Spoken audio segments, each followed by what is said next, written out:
Your friend in the $2,000 suit, who just closed the restaurant tab by $300, is actually poorer than the homeless guy you passed on the way out.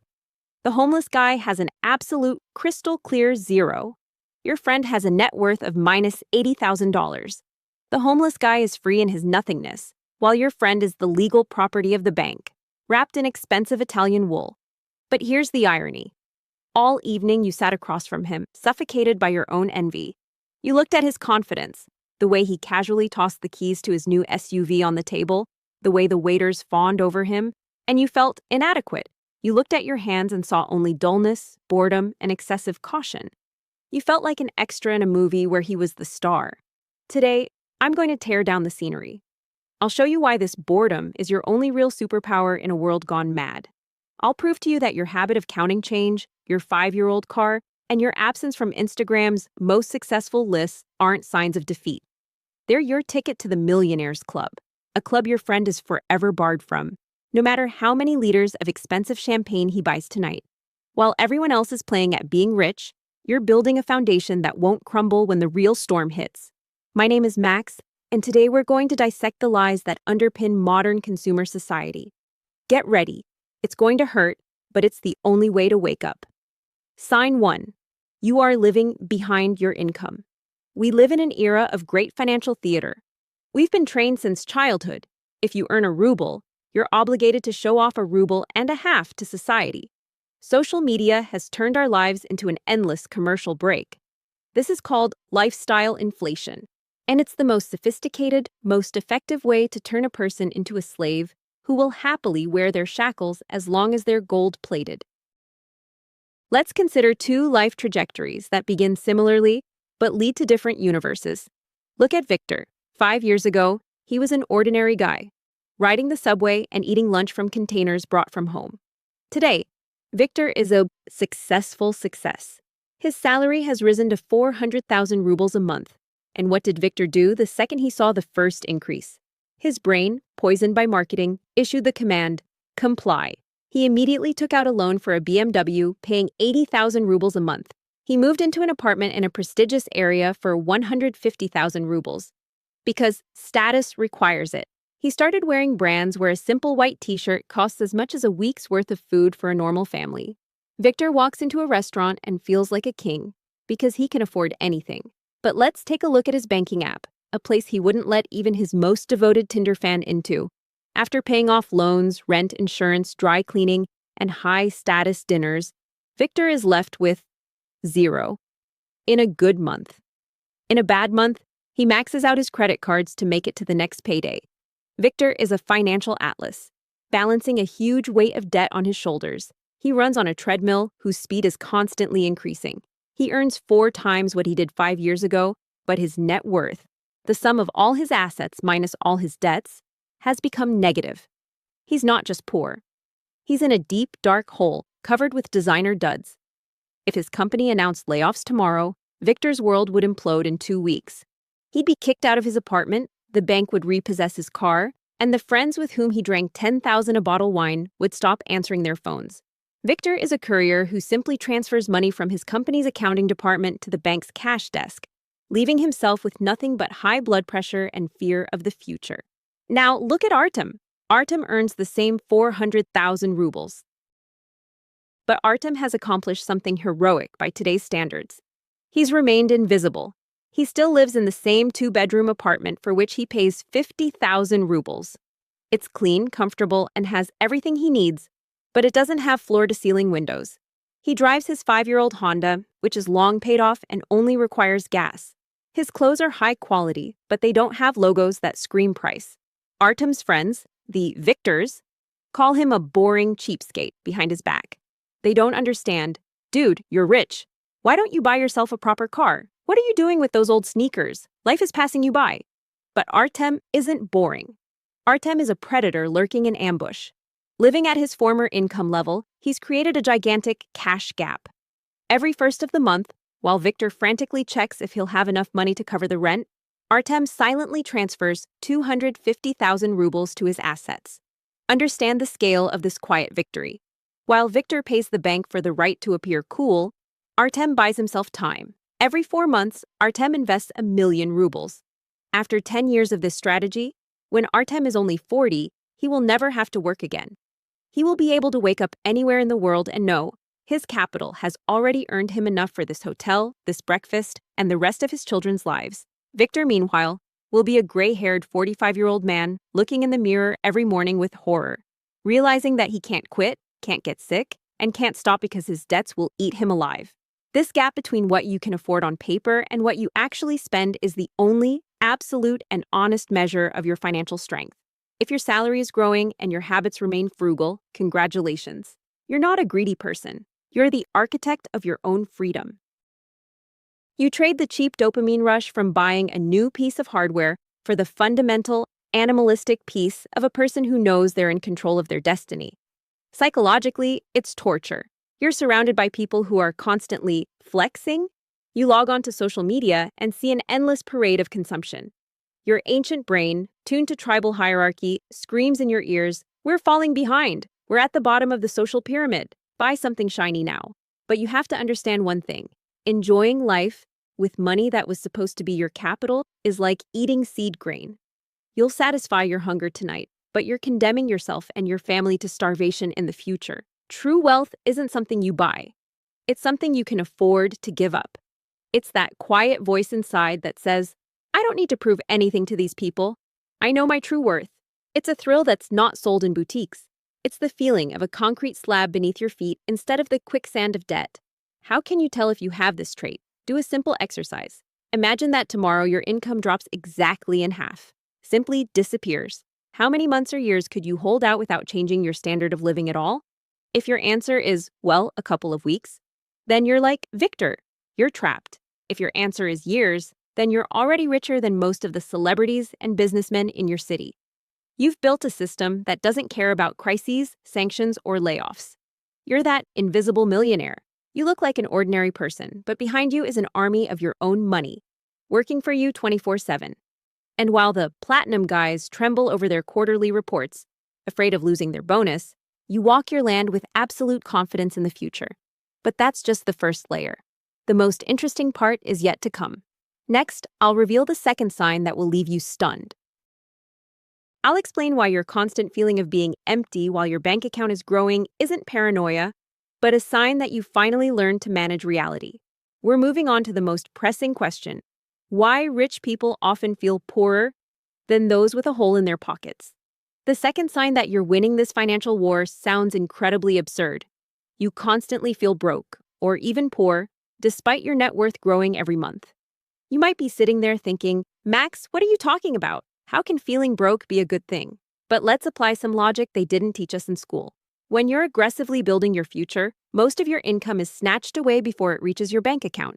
It's funneled into investments, debt repayments, assets, places from which you can't access it in 5 minutes to buy a new gadget or go to a bar. This means your checking account, the one linked to your phone card, often looks pathetic. You look at it and see 10,000 rubles. You think, "Damn, I work like crazy, make good money, but I can't even afford these fucking sneakers without breaking the bank." And in that moment, you feel like a loser. But that's where the biggest lie of the consumer world lies. Let's examine the psychology of Victor and Artem at this point. Victor always has money in his wallet. His checking account is always plump. There might be 200,000 or 300,000. And Victor feels rich. But this is an illusion of liquidity. This money is just sitting there, waiting to be gobbled up by another impulsive purchase. Victor looks at his balance and says, "Oh, I have extra cash, I can afford it." But Victor doesn't have wealth. He only has expendables, which he mistakenly considers capital. Artem, however, plays a different game. His money has a purpose. Every ruble has a job. 1 ruble builds his pension fund, another pays for shares in tech giants, and a third sits in a concrete reserve in case of nuclear war. As a result, when Artem logs into his banking app, he sees a very modest amount in the available column. Psychologically, he feels limited. He's forced to say no to himself and others. But at the same time, his net worth, his real weight in this world, is growing by leaps and bounds. In behavioral economics, there's a term called mental accounting. We treat money differently depending on where it's kept. Money on a bank card is fun money. Money in a brokerage account is safety net. The truly wealthy are those who maximize their safety net and minimize their spending net. They artificially create conditions of scarcity for themselves to prevent their inner primate from devouring the future for the sake of immediate pleasure. Look at it this way. Wealth is something you can't see. It's not the car you see on the road. It's the stocks in your portfolio.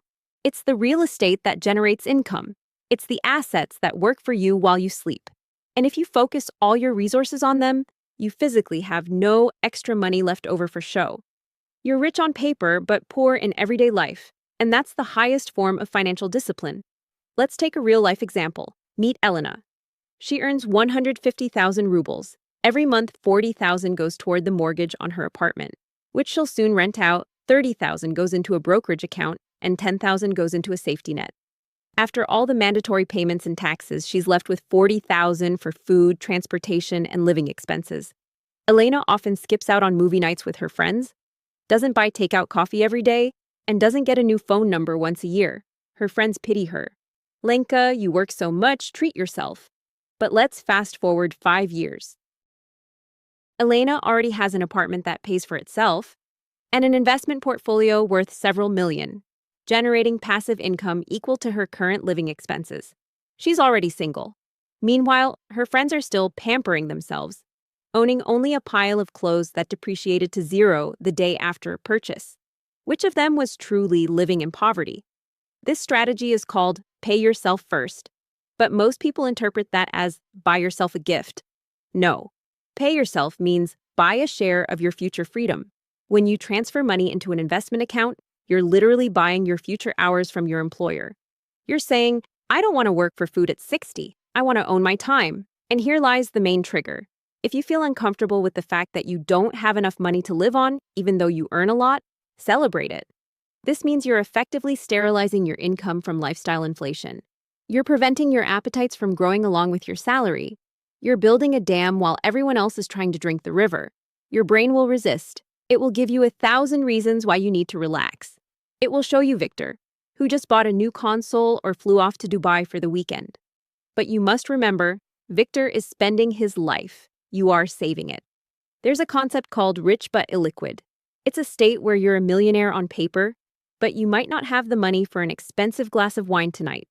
And that's the ideal state for accumulation. Because when you're dead broke, you don't do stupid things. You don't get involved in dubious ventures. You don't buy things to fill the void inside. You stay hungry and focused. How do you know if you're in this mode? Look at your net worth, the total value of everything you own minus debt. If this figure is growing by at least 1% per month, and your card balance makes you think twice before buying a steak, you're on the right track. You're building capital that will soon reach critical mass. It's like building a rocket. You expend a colossal amount of fuel, your effort, and money just to get off the ground. At that point, it feels like there's no progress. You can still see the ground, you can still feel the gravity of poverty. It's hard. But once you overcome the atmosphere of debt and consumerism, you'll enter orbit, where your money will start flying on its own, without your participation. Victor will never reach orbit. He burns all his fuel on fireworks right there on the launch pad. Beautiful? Yes. Loud? Absolutely. But he will forever remain grounded, dependent on every drop of his next paycheck. You're choosing the boring, slow, but inevitable climb. And yes, along the way, you'll feel like you're the poorest of all. You'll feel awkward when your colleagues discuss their latest purchases. But remember, their wealth is just a facade. Your poverty is the foundation of a skyscraper. And while they're enjoying the view from a first-floor window that doesn't even belong to them, you're laying the foundation that will allow you to rise above the clouds. Don't let your current card balance fool you. If your capital is growing, you're already in the black. The third sign that you're truly winning is the most painful and the most reliable. Your financial decisions evoke confusion, irritation, or outright criticism from those around you. Close friends, colleagues, and even family members begin to tell you that you're too obsessed with money, that you don't know how to live, or that you're just greedy. They don't understand why, with your income, you still haven't upgraded your car. They get angry when you skip a trip to an expensive hotel in favor of expanding your investment portfolio. They look at you like you're crazy when you talk about compound interest, instead of discussing your new collection of designer clothes. And here's what you need to understand right now. This criticism is your medal of merit. It's proof that you've come off the assembly line that churns out obedient consumers. According to the laws of social psychology, Humans are herd creatures. When you begin to behave differently, when you display a discipline that others lack, you automatically become a threat. Your behavior is a mirror in which others see their own weakness. Your refusal of a credit-only iPhone is a silent accusation against them. It's as if you're telling them you're a slave to your desires. And I'm not. They don't like it. They feel uncomfortable.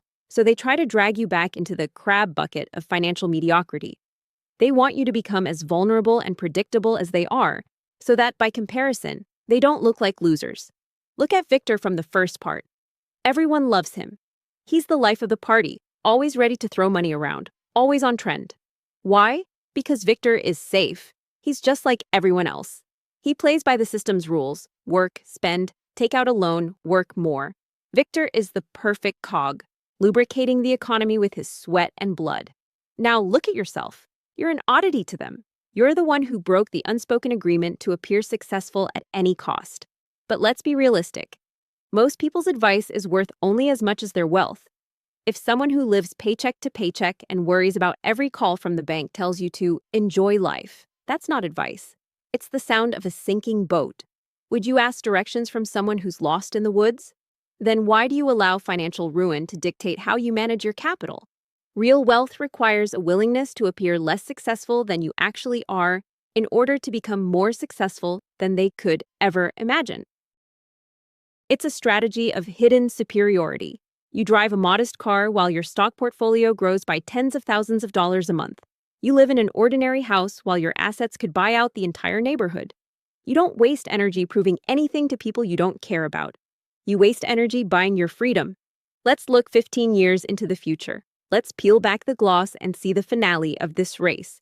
Your friends who laugh at your stinginess today will be in a state of permanent terror at 50.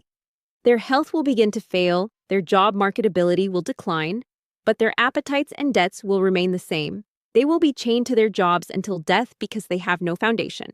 They are gladiators who must fight every day to avoid starving to death in their luxurious arena. Every purchase they made was a nail in the coffin of their freedom. And you? At this time, you will possess the most valuable resource in the universe: optionality. You will be able to say no to any boss, any system, any government. Your capital is your army, protecting your borders. You don't need to impress anyone. You can pursue creativity, travel, spend time with family, or build new projects not for money, but for meaning. Your boring life today is your jet engine tomorrow. Wealth isn't a number on a bank account. Wealth is the distance you can travel in this world without fearing for your next meal. And if you're criticized today for building that distance, it means you're damn close to your goal. Remember, the world doesn't want you to be rich. The world wants you to be busy. The world wants you to be in debt. The world wants you to constantly want something, because that's the only way you can be controlled. Your financial literacy is an act of rebellion. Your refusal to buy junk is your declaration of independence. If you have at least two of the three signs we talked about today: 1, you live much more modestly than your income allows. 2, you often feel broke because all your money is tied up in assets. 3, people around you don't understand and criticize your financial style. 9, then I congratulate you. You've officially exited the matrix. You're no longer a victim. You're a predator, patiently stalking your freedom. Don't let anyone knock you off course. Don't apologize for your discipline. Don't try to explain the mathematics of freedom to those accustomed to living in the geometry of slavery. Your quiet victory is already near. Your only real scorecard is your net worth. Everything else is just dust and window dressing. Check your progress quarterly. Watch your assets grow and your liabilities shrink. This is the only chart that matters. It's the heartbeat of your new, free life. And when 10 or 15 years from now, those same people come to you for advice or help, when they ask, "How did you do it?" just remember that evening at the restaurant. Recall that moment when you felt insufficient and smile, because at that moment, you weren't losing. You were laying the foundation stone of your empire. Freedom is worth fighting for. Freedom is worth looking boring for. Choose your side, and never, do you hear me? Never look back at those who chose a shiny chain over strong wings. Your empire is being built right now, in silence, without unnecessary noise. And this is the most beautiful thing in the world. Stay true to your plan. See you at the top.